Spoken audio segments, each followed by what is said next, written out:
everyone. Welcome back to my channel. My name is Nicole and today we are talking about finally our pre-drywall inspection. So if you've been with me for a little bit, you know that we are building a home and it has been delay after delay after delay. It's been a ride. So hopefully if you're going through something very similar, this is something that can help. But again, so happy that we finally got to this point. It's kind of like a halfway point, and I just want to go over what the pre-drywall inspection is, what you can expect after it, what our experience was, and just kind of my tips for how to make the most of it and go in feeling prepared.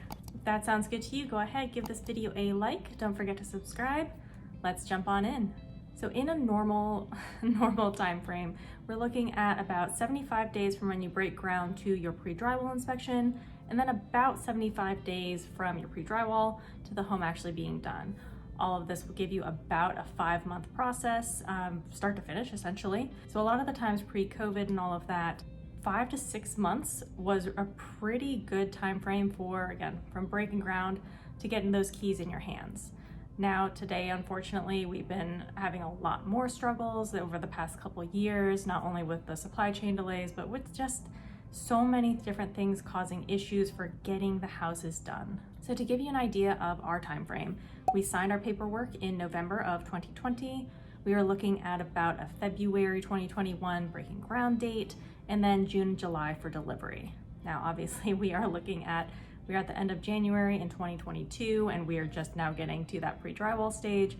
So things have obviously been much more slow than we would like, but we broke ground about mid-September. So initially we were looking to have this pre-drywall done early December. It really should have been late November, but early December to give a little bit more kind of cushion since everything's been so delayed. And obviously we just now got it done last week. So just if you are building right now, keep in mind there are going to be delays. And again, I just really hope that through any of these videos that I'm posting here, it kind of gives you a better idea of what to expect. After you sign your paperwork, your first step is going to be that pre-construction meeting, which we did do a video on. Leave a link for that right up here for you. And then the next step is, again, pre-drywall. So this is, your building is actually up.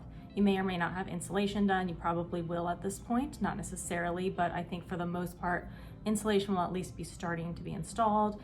And you're basically walking through with somebody who is on the building side of things, walking through the house, making sure that you go over a couple of things in more detail. And it's basically your first possibly walkthrough, seeing everything up. Now, if you don't live close by, this might be something, again, that might be your first actual time seeing it. If you do and you're walking through a little bit more regularly, this is your first, I'll say, kind of sanctioned, walkthrough with somebody who is actually has the blueprints, understands your home inside and out, and is going to be able to give you some behind the scenes knowledge and some kind of go forward knowledge as well. Now, if you are building somewhere out of state or somewhere that you can't get to, you should still have this kind of pre-drywall walkthrough. It just might be via pictures or FaceTime or something like that. So if you're not able to make it there in person for some reason, I would highly suggest trying to get that FaceTime, that video, or at least pictures of absolutely everything from your builder, just so you know what's going on behind the walls. This first tip is going to be optional. It's something that I would recommend, but again, it's not something you have to do, but you might want to look into getting a third-party inspector, and this is actually going to be done just before that pre-drywall walkthrough. So a third-party inspector is going to be somebody completely unbiased. They're not with the builder. The builder will have certain inspections, obviously, themselves, but you have to pay, it's a couple $100 to get somebody else out there who understands building codes and all of that, and just to walk through and see what you might not pick up on, because I'm not an expert at building houses and I don't know the ins and outs of everything, and you probably don't either, but we have access to people who do know everything that we would need in order to get that done. So you can hire this third party to come in, walk through, and give you a list of items. They'll write down anything and everything they see that could be problematic, potentially problematic, something you want to check with your builder on, and they'll be able to give you that report after. Now, I would suggest getting this done, again, before your pre-drywall walkthrough. Get it approved with your builder. There are going to be a lot of people milling about your home while it's being built. You do want to let your builder know, hey, I'm looking to schedule a third-party inspection. When's a good day and time for this? just so they're not dodging other people trying to bring things in and out of the home, just because it is an active work area. So you want to make sure that nothing extra is going on, a little bit more calmed down environment, so that the inspection can go easily. That way you'll have that inspection sheet to bring with you to your pre-drywall meeting, and you can go over it with the builder themselves and say, hey, this is what they found, this is what we have questions on, basically how do we move forward from here. So that's going to help you kind of have some questions and just a little bit more peace of mind, knowing that not only has your builder looked at it, but somebody else completely apart from anything that you've been dealing with has had eyes on it as well. Now, whether or not you go through with that third-party inspector, this is the biggest thing. This is going to be your last chance to look behind the walls before your drywall gets put up. That means you need to take every picture and take every video that you possibly can. So while you're walking around, you may be listening a little bit more to what the person doing your walkthrough is telling you. So either before, during, or after, get those pictures, get that video, document everything. You're going to see very clearly where all the studs are. You'll be able to see what's really important behind the walls. So I'll show a couple of pictures here. So we know at some point we're going to want to put windows on this wall here. This cord looks really, really important, and shocker, it is. So we want to make sure that we know where this is before we start doing any type of cutouts or anything for those future windows. It's just good to know, have that photo evidence so that nothing gets messed up that could be more expensive to fix later down the road.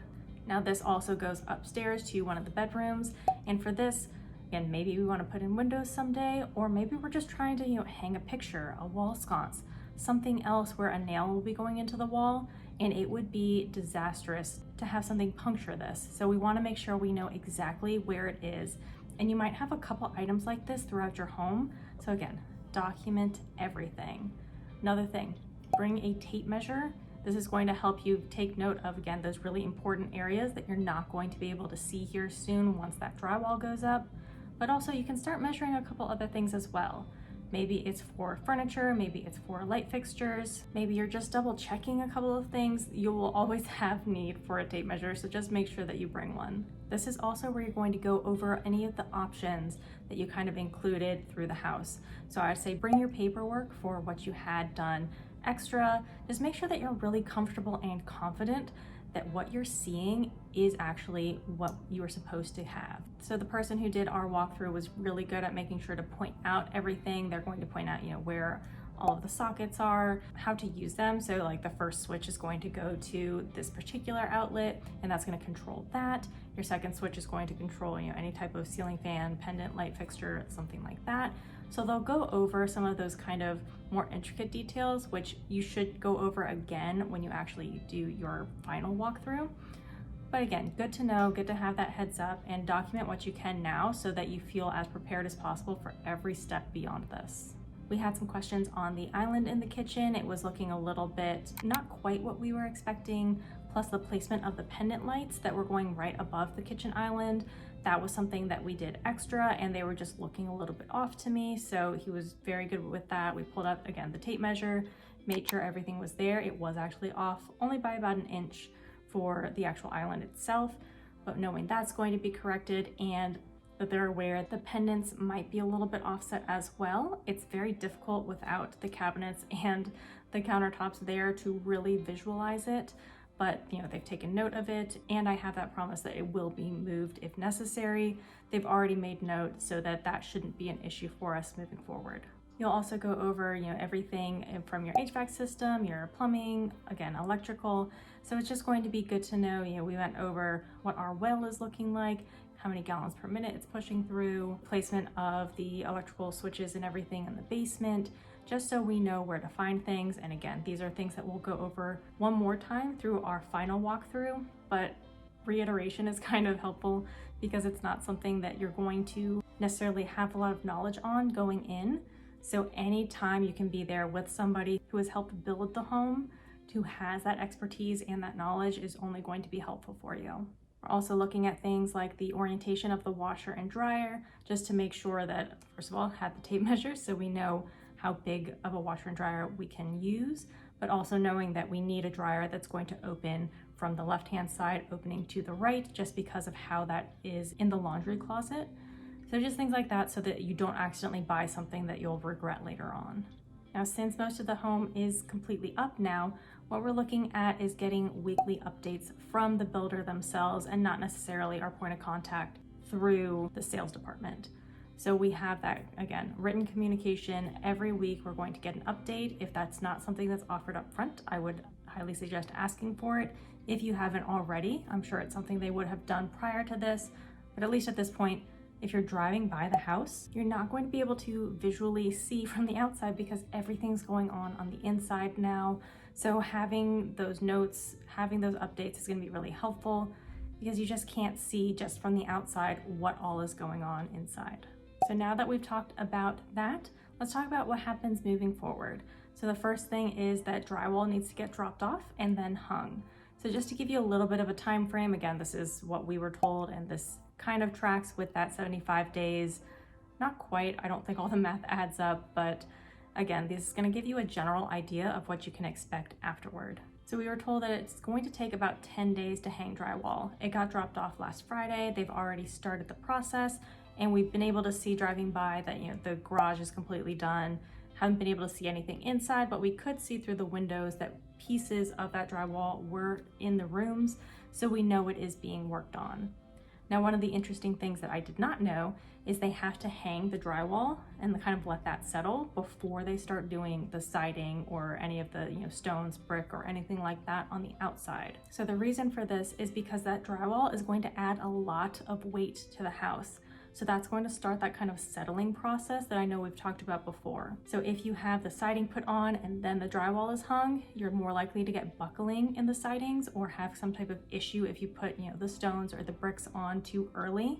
So again, drywall in first, add that weight to the house, let it settle for a second, and then you can start fixing up the outsides.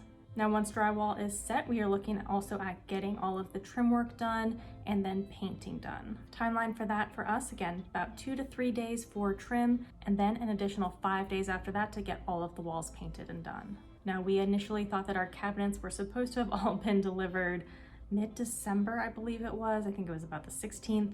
That got pushed out a little bit, so now we know that about Valentine's Day, so February 14th, is when our cabinets will be at the house, and they should be installed the next day. We were told that cabinets are pretty straightforward. It'll only take about a day to hang all of the cabinets in the house, so not only the kitchen, but all the bathrooms, anywhere else that there might be cabinetry.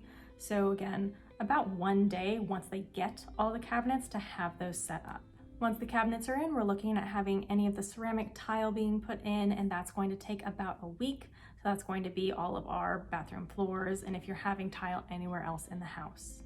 After that, we're looking at fixtures. This is going to be plumbing. This is going to be any of the kind of grills for the air conditioning unit or any of the HVAC pieces, and electrical. So that might be any of the lighting that comes with the house. It's also going to be the light switches themselves. All of that is going to be encompassed in that fixtures piece. Countertop should be going in about the same time as all the fixtures. All of this should take about a week all said and done. So this is something else that I saw somewhere and I've asked about. We're not sure if it's going to happen, but you can ask if they're going to have to cut something out for the countertop, which typically they need to at least cut a slab for where the stove is going to go. See what they do with that extra slab piece. I've asked that if they can they leave it? Because usually they don't, they'll take it with them. I'm sure it probably just gets either put to the side somewhere or maybe it just gets tossed completely. So again, I'm not completely sure if we'll be able to hold on to that, but that's something that we could do something with later. So again, might be worth asking if you can keep any pieces of that slab that they do need to cut off. And we're looking at all of the siding, the stone, all of that is going to be going in. Again, after that house has that extra weight in it, starting to settle, then we'll start seeing all of the siding go up. Any type of hardwood or LVP like we're getting will be going in next, with carpet following last. For this, they won't actually get that done until they make sure that the heating system is working. So right now it is frigid here. It is so cold for me. I'm sure other people will say it's nothing, but I don't deal well with cold, so it's not good. But they do want to make sure that the heating system, or I'm sure if it were hot, the air conditioning system is fully functioning and working before they start laying that flooring. One of the final pieces is going to be for staining of the stairs. So we do have wood stairs going in both upstairs and into the basement. So that stain, in this case, we're trying to match the flooring pretty closely.